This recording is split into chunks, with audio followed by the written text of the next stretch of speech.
Hello everyone, welcome to this week's track guide, which is actually a race guide for daily race A. This is the race that you guys want to race in. Trust me, it's a lot of fun. There's 4 or 5 cars that you can choose from, all of them pretty evenly matched with varying levels of power and grip, but quite close. This specific race, I wanted to show you sort of how to manage these front-wheel drive cars and just talk to you about the race itself. So first of all, for the start, everyone is using traction control, so set it to TC1, wait for the lights to go out, and off we go.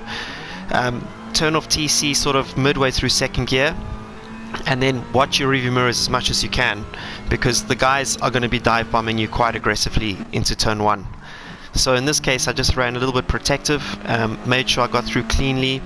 If you're in the middle of the pack, good luck to you, so make sure you do a good qualifying, and I'm supposed to take some of the tips that I share in this video to get that good lap for the qualifying. Okay, so front wheel drive. What's the problem with front wheel drive? The front wheels are being asked to do 3 things: brake, steer, and put out power. They don't like doing that, so you've always got to manage. You've got to try and minimize the tasks at hand as best as possible. You don't want to be overturning and getting on the power too aggressively. You don't want to be overturning and getting on the brakes too aggressively. The front tires are going to they're going to give up on you. So that's the first step, is always be aware that if you're giving the tires one thing to do at any given moment, they will react better than if you're trying to make them multitask. So with rear wheel drive cars, obviously the fronts are doing the turning and the rears are doing the pushing, so it's a little bit easier to manage. The nice thing though about the front wheel drive cars, in my opinion, is that it produces pretty close racing, especially in sort of this power category. And if you make small mistakes, you're not going to get that snap oversteer and drive into a wall somewhere. You're just going to experience a lot of understeer if you don't do it right. So just be aware of how to manage that understeer, and listen to the tires, feel it through the force feedback if you're using wheel. If you're using the remote, just feel the dual shock. It does vibrate if you got understeer, but mostly just use your ears. Okay, so braking to turn 1, brake in a straight line, get off the power and the throttle, go get to the apex, turn in earlier than you think because there is that understeer. The irony, or the, what do you call it? Let's just say the irony for now, of these cars is the person who gets on the power the earliest is going to be fastest. The problem is, of course, in order to get on the power early, you're going to have big steering angles. So you're going to be activating steering and power at the same time, and we don't want that. So in order to make that as efficient as possible, you want to run short corners, which means tighter lines, and straightening the front tires as quickly as possible from the apex to the exit. So don't open the steering mid corner and run towards the outside while getting on the power. It's going to push you wide. Rather stay off the power just a little bit longer than you think you should, get the car turned, and then get on the power with as straight a wheel as quickly as possible. Easier said than done, I realize that.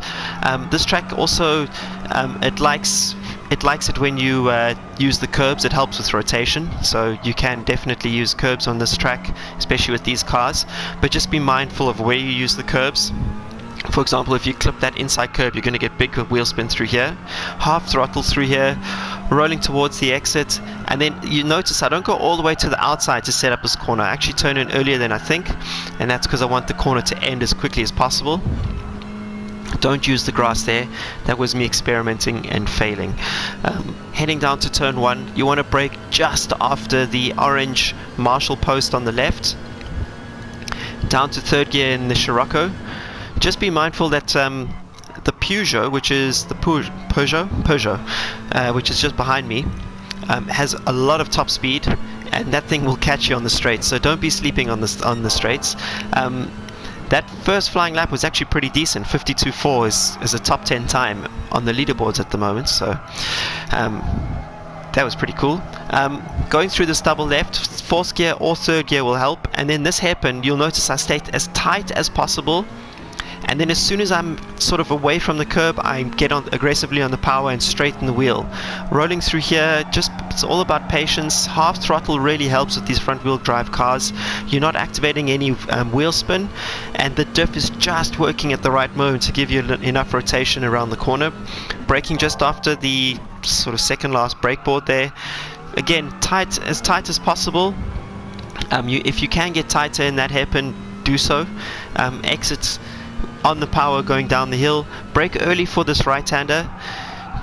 This is the most difficult corner in the game, I think. There it was illustrated. I never get that corner right, to be honest.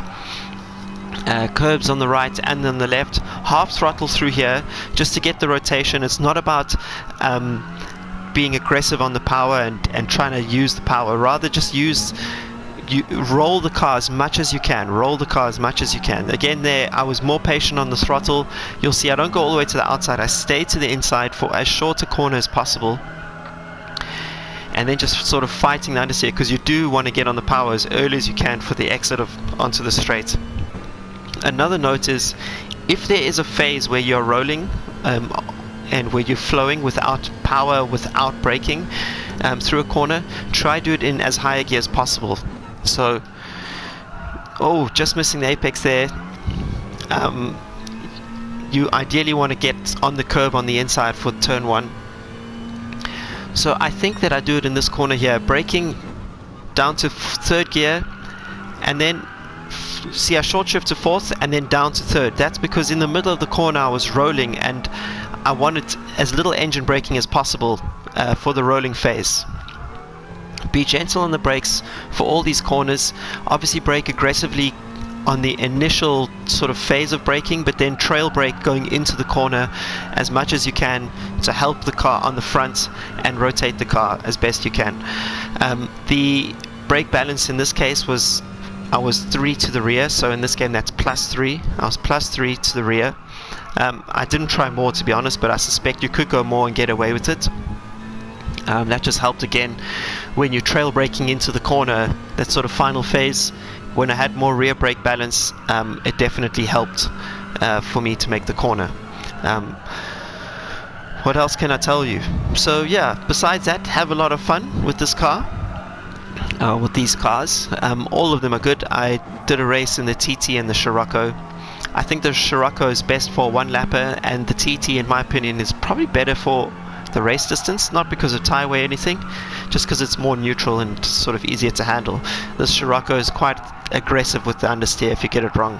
If you're on the wrong line, it's going to be game over. So there you go.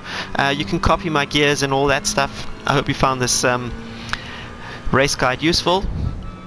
Enjoy the race, and I'll catch you on the next lap next week. Cheers.